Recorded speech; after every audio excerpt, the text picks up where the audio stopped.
There once was a man who was an eyewitness to the best, most perfect life ever lived.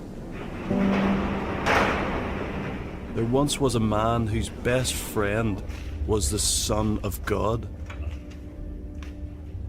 They worked together, they ate dinner together, they talked. I mean, it was an actual, real friendship.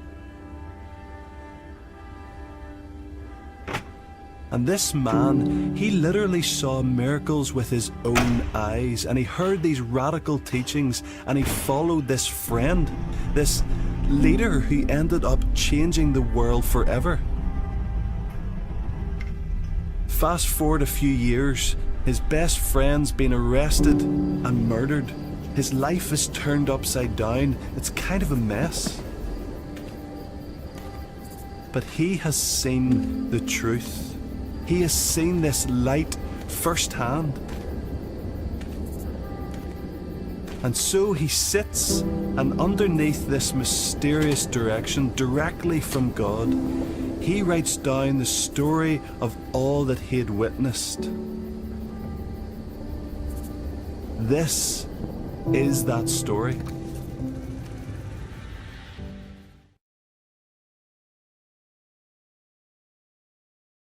We begin a brand new series called Through the Gospel of John. We're calling it Eyewitness to Jesus. And over the next few weeks leading up to Easter, you guys believe it or not, we're 7 weeks away from Easter. We're going to walk with John and journey together with him as he journeyed with Jesus. And before we kind of jump into that story today, I think let's talk about attention. And before we look at what Jesus said and what Jesus did, and I want to begin by addressing attention that John in his gospel addresses throughout the entirety of it. And it's probably the two most misunderstood and misused words in all of religion, but definitely in all of Christianity. And these are the two words, maybe you'll know what I mean. The words believe and the word faith. The word faith and the word belief, two most misunderstood and misapplied.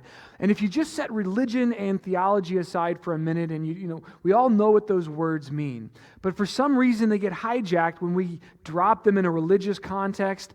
And it doesn't matter who we are, or whether we're at home, or whether we're at work, or whether we're in some other area of our life. We know what those words mean. We know what it means to have faith and to believe. We believe based on evidence. This is true for all of us, which means, in other words, that you believe and make decisions about what you believe and what you don't believe based on things that you see, things that you hear, things that are objective and that are verifiable. You believe based on the evidence, and you also believe based on the level of confidence that you have in the person who's telling you the information, whether you trust them or not, whether you think that they know what they're talking about. This is how we come to believe.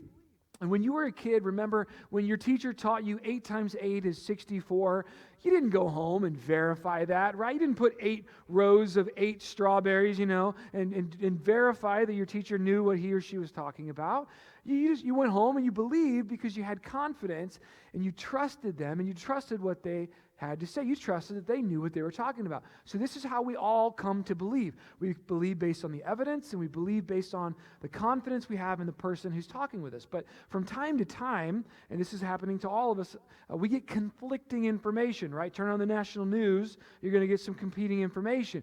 You're going to get 2 pieces of information, and you're not sure now what to believe, right? For example, this is probably the most important question I'll ask you all day, but is coffee good for us? Come on now. Is coffee good for us or not? Because one study will say, no, it's bad for you. It's so bad for you. And then another one will come out and say, man, it's amazing for you. Drink as much of it as you want, right? When it comes to coffee, I have a bias. Okay, maybe you're like me. I was made for coffee, and coffee was made for me. We go together like peanut butter and jelly, baby. You know what I'm talking about? And maybe you feel that way too. But when it comes to what I believe about coffee, I just choose to listen to what I want to hear, and I don't listen to what I don't want to hear. You know, you're like me too, right? This is an actual thing. It's called confirmation bias, where we only listen to the information that confirms what we already believe or what we want to believe. We do this with everything. People do this with what they believe about government and politics, what they believe about the Bible or God, a lot of different things. We have confirmation bias. We all have areas where we struggle with this. And the thing is that all of us, in our real world experience, especially in the real world, we all know what it means to believe in something. We all know what it means to have faith in something. And what we'll discover as we walk through this series, Eyewitness, is that when it comes to those two words, believe and faith, they do not, and this is so important, but they do not take on special meaning when they're dropped within the context of Christianity. But the thing that makes this harder for us, and if you're like me, this is harder for you because we grew up in the church. If you grew up in the church or you grew up around religion, then this is what has happened. Religious faith and belief are often divorced from reason and instead confused with hope. We all know what hope means, but for some reason when it comes to Christianity and religion in general, when it comes to these words, they kind of take on a life of their own. They get divorced from reason and facts and verifiable objective proof. They become more like hope. Well, I hope that it's true. Or I hope that he shows up. Well, did he show up last time? No. Well, did he show up? No, but I hope he shows up. And for a lot of us, that is kind of how our faith and our belief is based in this hope. Well, I hope that it's true. But hope and confidence are two very different things, and you should not confuse those two. But unfortunately, when it comes to Christianity, maybe you grew up like I did, hearing things like this. I heard this in my church all the time. You just got to believe, brother, You just got to have faith, sister. Come on, you just got to believe. You just got to take it by faith. But what if I have questions? Oh, you just got to believe. What if I'm not sure? Well, you just got to have faith. Maybe you grew up in a church that said God didn't do this because you didn't have enough faith. Oh, see, now we're getting into this misapplication of faith. That's not faith, right? I mean, we all know what faith and belief, that doesn't even make sense in the real world. You either believe in something or you don't, right? I mean, you either have faith or you don't. No matter what concerns you have or questions you have when it comes to Christianity, lots of us were told this. And if that was your experience like it was my experience, it wasn't very helpful, was it? And John, the gospel writer John, who we're going to look at in this series, who knew Jesus and walked with Jesus for nearly 3.5 years, you know what his response to that would be? You just got to believe, brother. Really? Says who? And Peter, you know what he would have said? He knew Jesus too. You just got to have faith, Peter. You know what he would have said to that? Really? Says who? You know what Jesus' response would have been to those things? Really? Says who? Where in the world did you get that kind of thinking? Because I'm going to bust somebody's bubble here this morning. You won't find anything like that in the teachings of Jesus. You won't find anything like that in the teachings of the New Testament. And I don't know where exactly that started from and came from, but as we journey with Jesus and John through the Gospel of John, we're going to discover an entirely different paradigm. In fact, I love what Frank Turek says. He's a brilliant guy. Frank is an apologist. He defends the faith of Christianity. He debates people, and he helps us to understand that faith in Jesus is a credible, reasonable thing. And listen to what he says about this. He says, the reason that so many people are easily talked out of Christianity is because they were never talked into it in the first place. The reason why people that you know, maybe teenagers or college students or people that you know, maybe even yourself, have been talked out of the faith maybe that you grew up with or out of Christianity is because nobody ever took the time to talk you into it. They just told you, you got to believe, brother. Well, you just got to have faith. Just believe, just have faith. And maybe that's why you struggled. Maybe that's why you walked away from the church. Maybe that's why you walked away from faith. Maybe because somebody told you just got to believe. And you were young enough to believe whatever your parents or your grandparents told you. You were young enough to believe whatever that pastor or that leader told you. And then you grew up. And maybe you read a book or you took a college class and had a conversation with a professor or you listened to a lecture and somebody talked you out of the faith that you had because growing up, nobody took the time to talk you into it. And John, who wrote the Gospel of John, here's what he would tell you. He would tell you, I didn't follow Jesus because I just needed to have more faith. No, I didn't follow Jesus just because I needed to believe more. John would caution us against that kind of motivation and that kind of position, because if the only reason you're following Jesus is because somebody said you just got to believe or you just need more faith, then I've got some good news for you, because there's more to it than that, a lot more to it than that, and you need to pay attention to the more to it than that. Otherwise, somebody's going to come along at some point and they're going to talk you out of something nobody ever took the time to talk you into. But what we're going to discover in this series is there's an enormous difference between these two phrases, by faith and because of faith. And the Apostle John, as he would later become known in history, left his father's fishing business, left his hometown, left everything he knew behind, and followed Jesus, not because he just needed to believe and not because he just needed more faith. No, he did it because of what he saw and what he heard with his own eyes and his own ears. Not by faith, but because something led him to faith. When John wrote his gospel, his account of Jesus, he had outlived all the other apostles. He was an old man. It was decades since the resurrection to when John wrote his account. The Apostle Paul was dead. The Apostle Peter was dead. All the other original disciples were dead. John is the last lone survivor. And apparently somebody gets to John before John dies. They say, John, listen, I've heard you share your stories. I've heard you tell of your accounts and your experiences with Jesus. You have got to write this down, man. You've got to document this stuff before you die. I mean, we've got Peter's account because Mark recorded it in Mark's gospel. And we got Matthew's account. He was an apostle, and we got Luke who investigated everything. We got his account, but John, we've heard you teach. We've heard you talk about it. You have got to write these down because you were an eyewitness. You saw it. You heard it, and you've got to pass your story on to future generations. And so John does. He does. He puts pen to paper, and he puts this down, and it all comes down to us through the history of the church called the gospel or the good news of John. That's all gospel means, is good news. I've got something so good to tell you. I got to write and tell you about it because you got to know this. It's that good. And so here's the thing about John when he writes down what he shares with us about Jesus. He's not content to just tell us what Jesus did or what happened. He wants you to know why it happened and what it means for your life. He wants you to understand why it will change and help your life because everything that happened for a reason.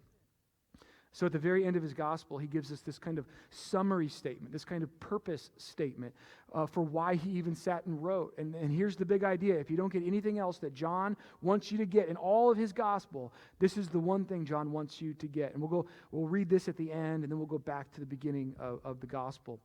And here's what John wants you to get above all other things. Here's the point.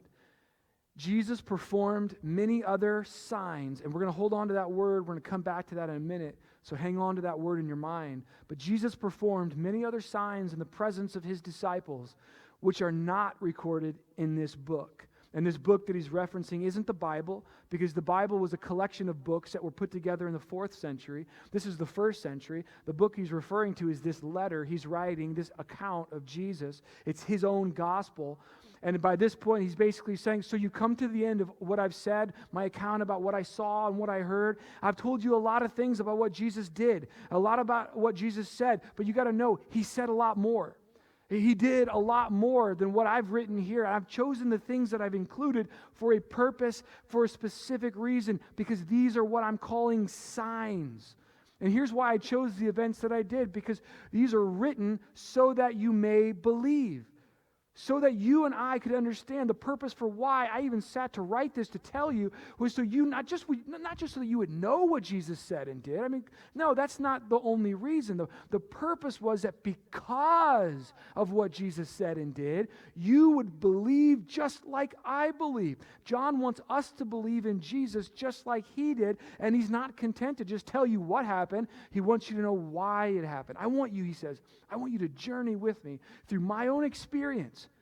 And through my experience, I want you to experience who Jesus was and experience him in such a way that you will be convinced, just like I was convinced, that he really was who he claimed to be, so that you too can believe. He's not just telling you what to believe, he's telling you why. He's building a case for why.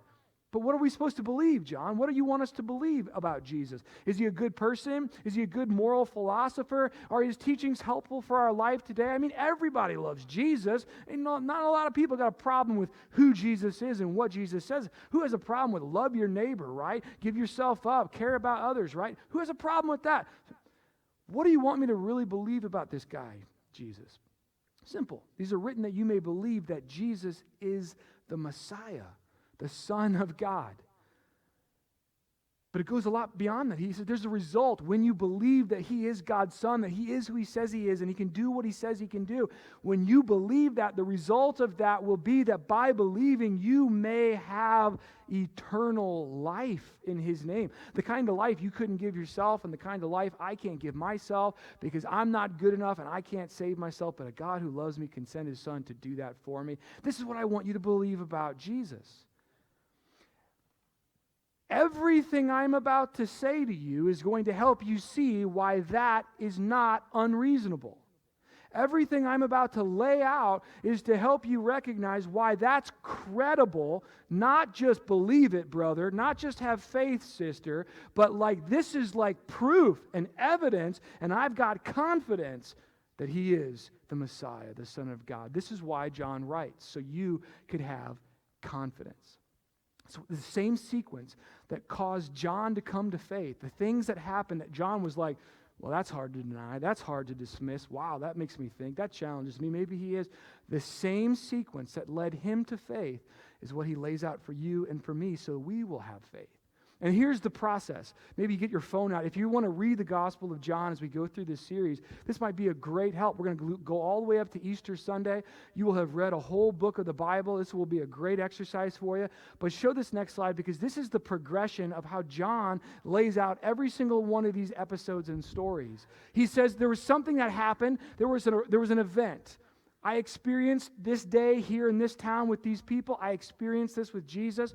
I saw things. I heard things. I witnessed things. And he's going to share what those things are. But as it turns out, he's going to say, these aren't just random isolated events. These aren't just disconnected events. These are actually something that's on purpose. These are actually signs that point to something more, that point us to think about Jesus. They're not just random. They're intentional. They're signs that point. And they serve, these signs do, as evidence. And because of the evidence of what they say about Jesus and what it challenges us to think about Jesus, John would say, they led me to believe that Jesus was who he claimed to be and he could do what he claimed to do. And when I believed that Jesus was who he claimed to be and he could do what he claimed to do, then the evidence, the signs, the events, all of it, it led me to have trust, confidence in him. And here's why this is so important for you and for me, because John doesn't begin with, I placed my trust in Jesus and I just hoped it would all work out. I hoped it was all true. I hoped he meant what he said. I hoped he was trustworthy. What you'll find in the Gospels are that these disciples were hard to convince. They believed in one moment and then they didn't believe. They followed him and then they stopped following him. And when the death of Christ,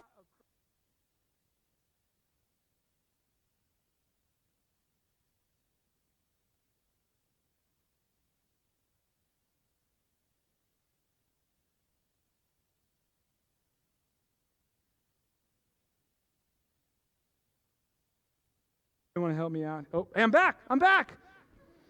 Hallelujah. All right, now we can keep going. So the reason I mention all that is because these guys were hard to convince. They didn't believe out of superstition or out of tradition because they grew up in it. They were trying to sort this whole thing out and make sense of who Jesus really was. And in the end, it wasn't the need to have faith, and it wasn't like I just have to believe that convinced them about Jesus. What convinced them was what they saw and what they heard. And so as John writes his gospel, he's thinking this way: if this is good enough for me to have faith, then maybe this will be good enough for you. If this was the sequence that convinced me to believe, then maybe this is the same sequence that will convince you to believe. So John's not just giving us random events or information about Jesus. He's organizing it so that it points to something, these signs. And we're going to look at seven signs, seven major things that John says show us something about Jesus. Because, and there's something interesting before we jump into the first one this morning, is that John chooses to call these signs and not miracles. all right? Because we've heard the term miracle before. This could be easily confused even by modern readers. The supernatural acts of Jesus that we refer to as miracles, the healings, the walking on water, feeding 5,000 people from one boy's lunch, the raising people from the dead, all those things, the supernatural, miraculous acts of Jesus were not just random isolated events. He wasn't just showing off about what he could do. They were signs. And John realized that they were signs. And they were pointing us to something and to someone and to who Jesus was. So as we read through this very first sign, and all of us probably have already heard about it, this very first sign is not like, brand new. You've heard about this. Even if you're not a church person, you probably heard about this because maybe you wanted him to do this at some point in your life.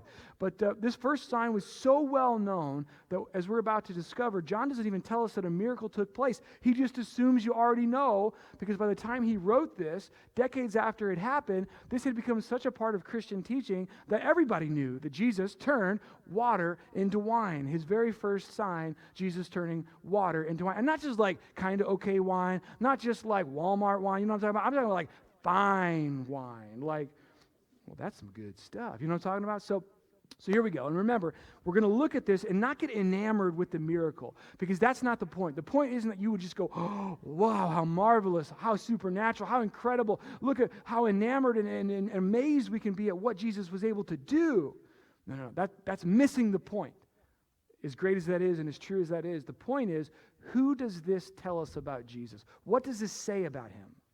So let's read this through the filter of what it tells us about Jesus. So John chapter 2, verse 1, on the third day, a wedding took place at Cana in Galilee, which was way, way north of Jerusalem, and Jesus' mother was there. And we have all this detail because these weren't just once upon a time fairy tales. These were actual stories that happened in actual places with actual people. And what we'll find out later in this account is that Jesus' mother, Mary, was part of the catering committee, part of the crew responsible to feed everybody. She had very specific duties, very specific responsibilities, and John tells us that she was there as well as Jesus and his disciples were also there, and they had been invited to the wedding. Which means that John, who was a disciple and an eyewitness, was there for this exact moment. He saw it all. And now, you may not know this, but wedding celebrations back then didn't last for a few hours on one day. They sometimes lasted a week. So this would go on for days and days. Very expensive event. You had to prepare a lot of food, a lot of wine. For how many people? For 7 days? Are you kidding me? So this explains why what happens next is such a catastrophe.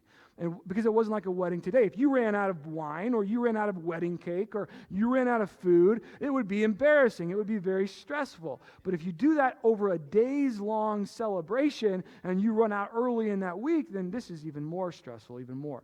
So when the wine was gone, the story continues, Jesus' mother said to him, comes to Jesus, they have no more wine. So matter of fact, translation, they have no more wine.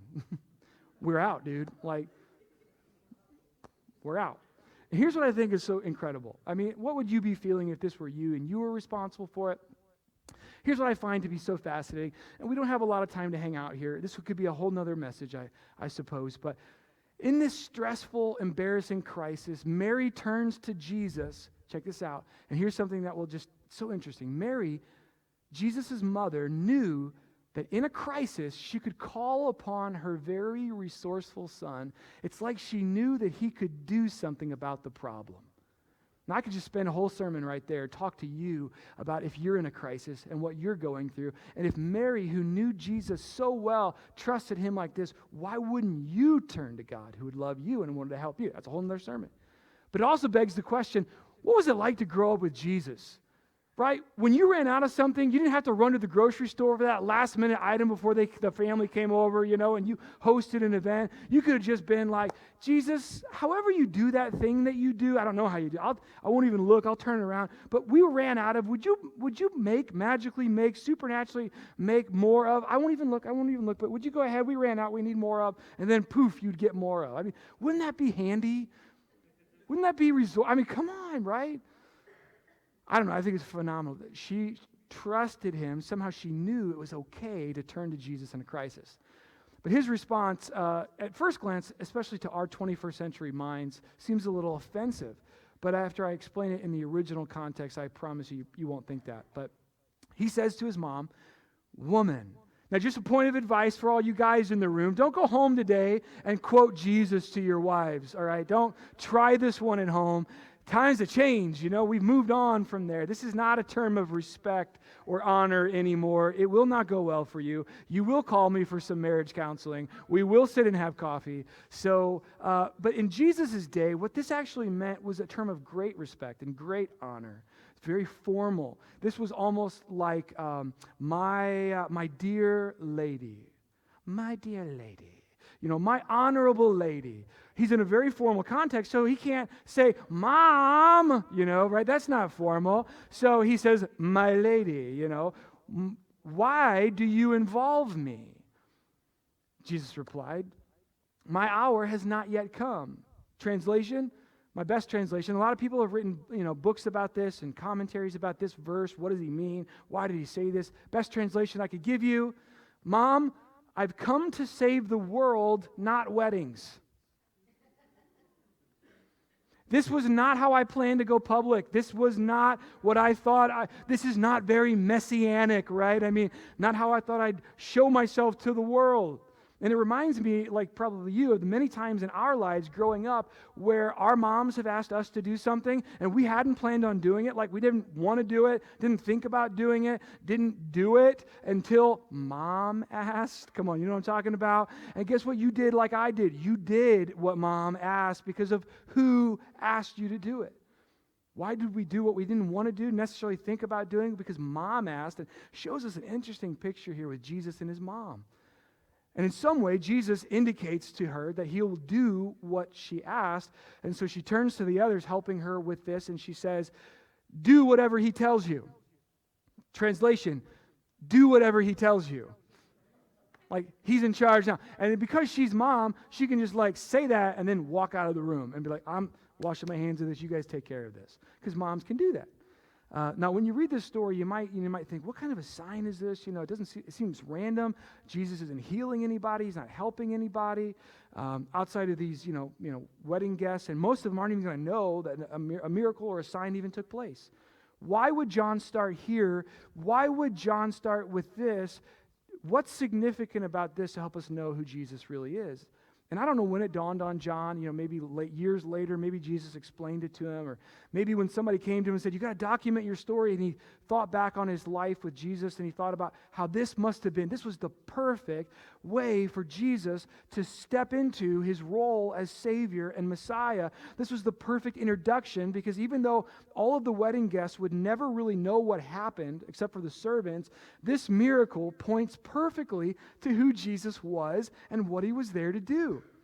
And John seemed to know that for all of us who would read this years later, this was the perfect way for us to understand who Jesus was as well. And the story goes on and helps make a little bit more sense as we get into the next verse, because nearby stood 6 stone water jars, the kind that the Jews used for their ceremonial washing. That's the law of Moses, all the rules, all the regulations.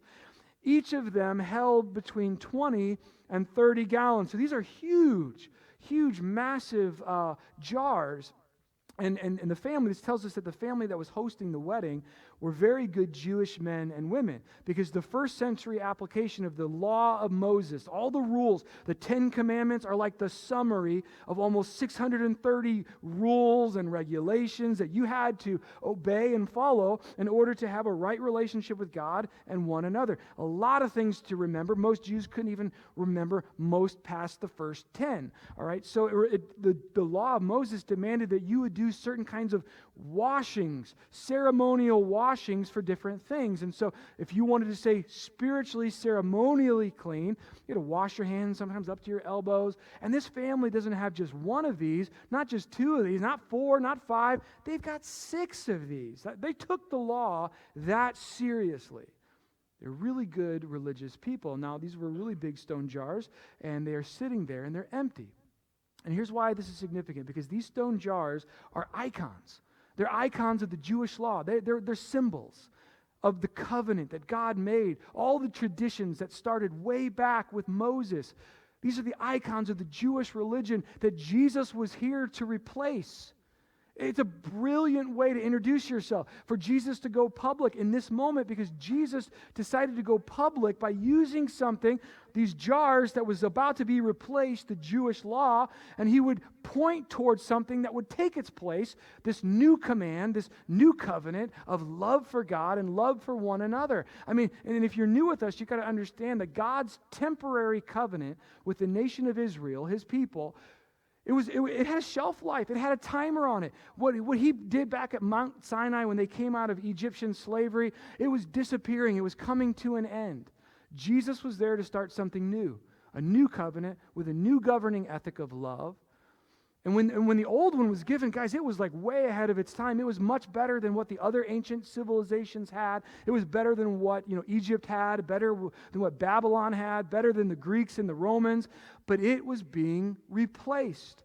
There was a timer on it. And that covenant that you can read all about in the Jewish scriptures that we call our Old Testament, now with Jesus was coming to an end. And now these jars that once represented all the rules, all the things you had to do to be right with God, they were about to be used for something new.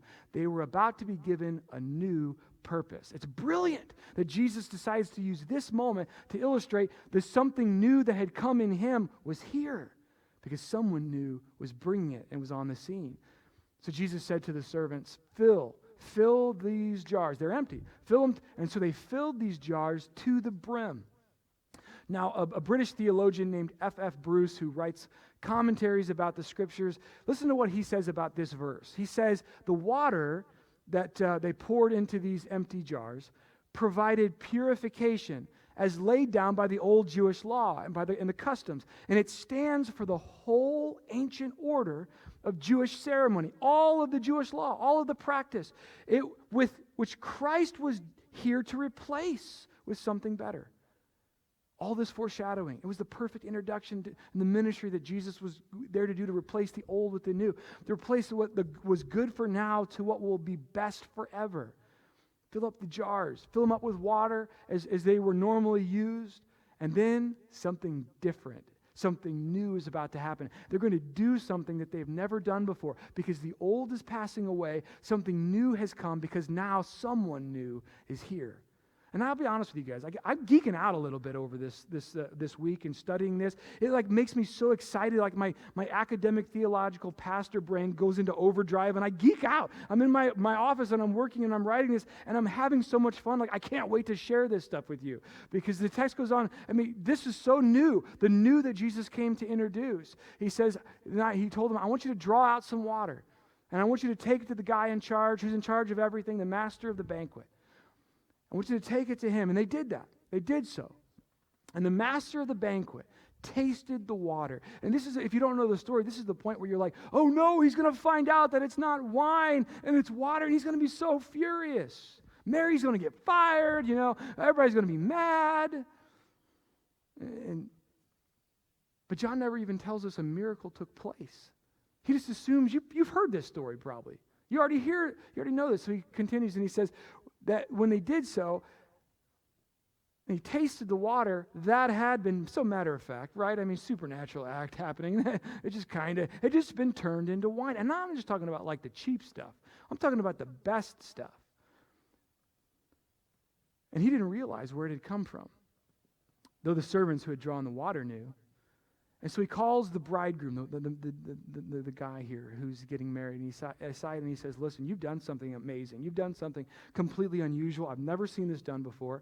I've been in a part of a lot of celebrations, and never have I seen this. Everybody brings out the best stuff, the choice first, the fine wine first, and then the cheaper stuff after everybody's had a few, right? I mean, after you've had a few, you don't care how it tastes anymore. You're feeling pretty good in the neighborhood. Now I'm enjoying myself. What's in this? I don't care. Bring me another, right?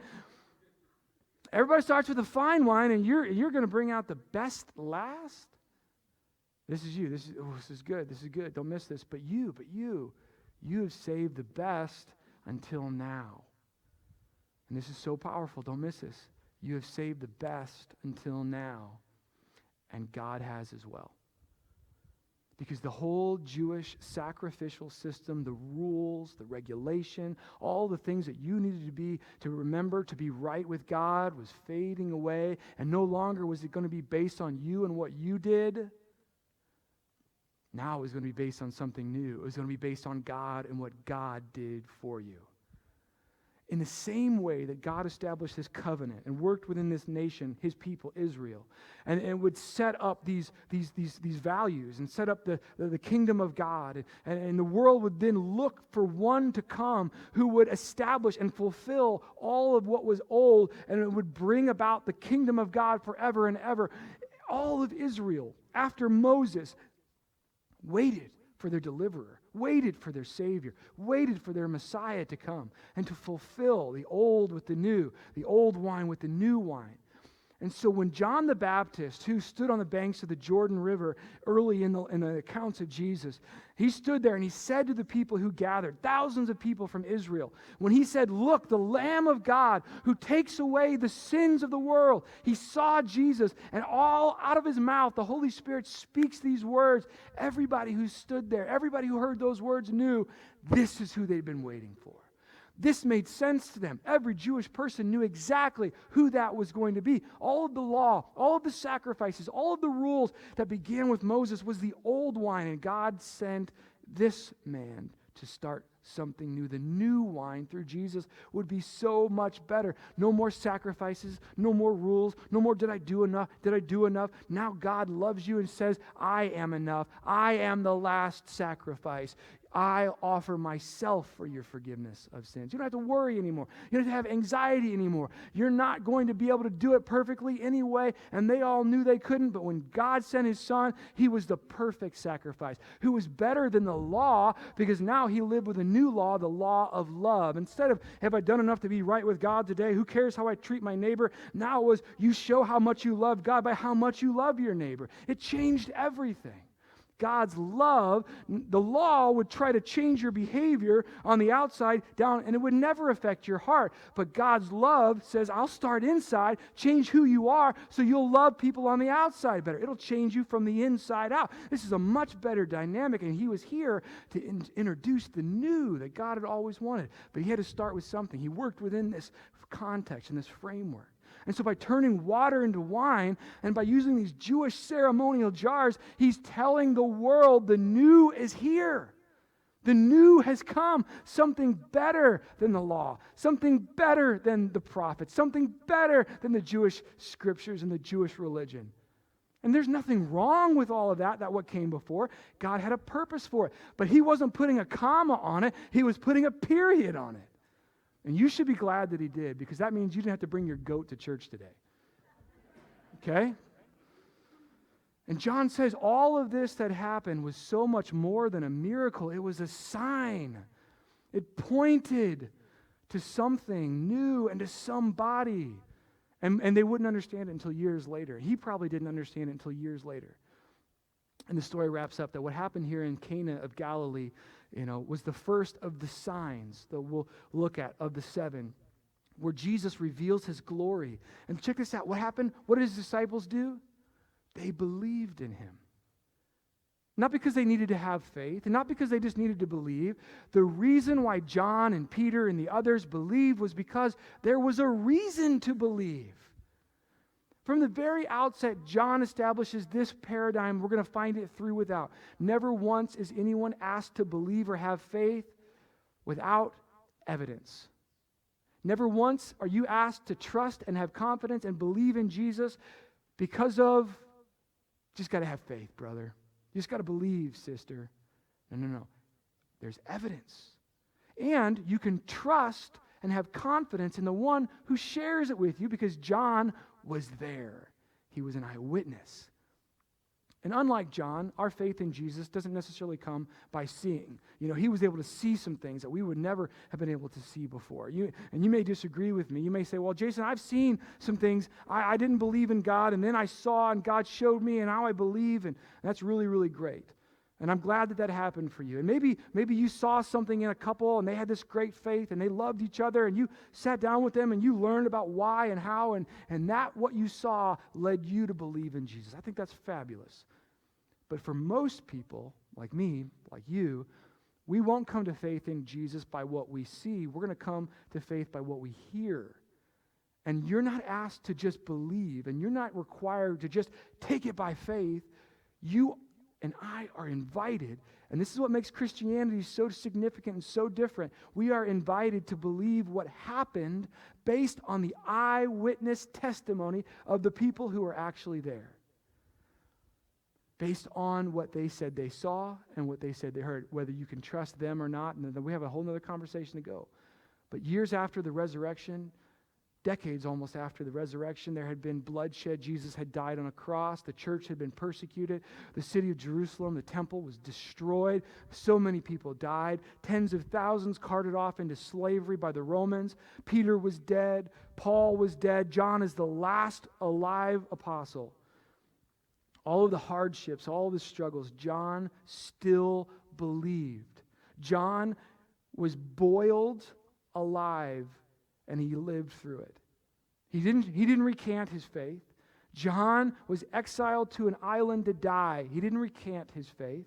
Why did he still believe after all of the suffering, after all of the persecution? Why could he hold on to confidence and trust and believe in Jesus?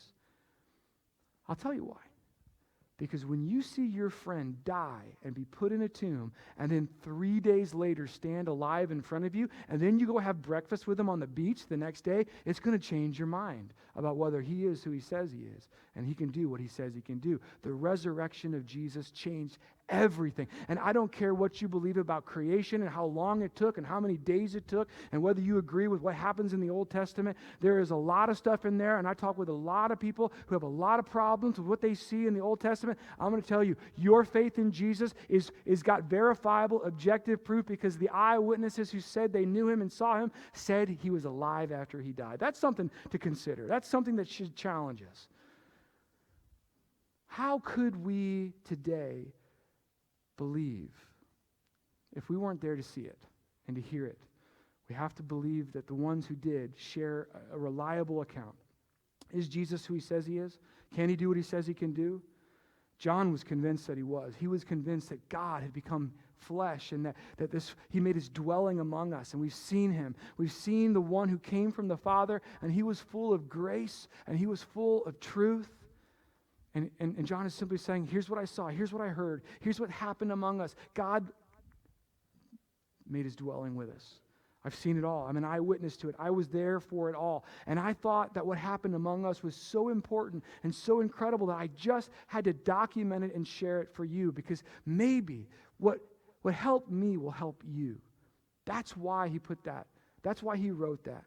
These things that I saw, these things that I heard are written that you may believe that Jesus is the Messiah, the Son of God, and that by believing, not just that he's a good person, not just that he's something that you can follow and a moral philosophy that you can embrace in your life, but there's more to him than that he is the Son of God, and that if he is and you believe in him, you will have life in him you could never give yourself. You have never been asked or invited to believe in belief or have faith in faith.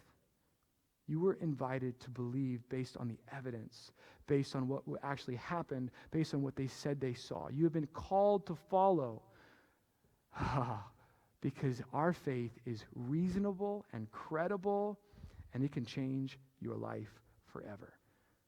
Stand together. Let me pray with you. And if you were talked out of it, or you know somebody who was talked out of it because nobody ever took the time to talk you into it, then invite them with you next week for part 2 of Eyewitness.